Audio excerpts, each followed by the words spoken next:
از اون گوشه دنیا به این گوشه رسیدم.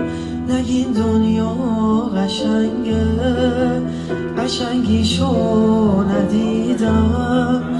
هنوز غم تو وجودم، عذاب سینه سوزه.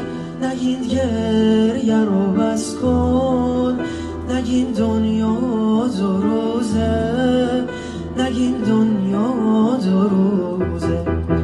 کدوم جاده، کدوم راه، کدوم عشق و کدوم آه، کدوم ابر و کدوم موج، کدوم موج و کدوم ماه. از اون گوشه دنیا به این گوشه دنیا، منو به آشیونه به یاد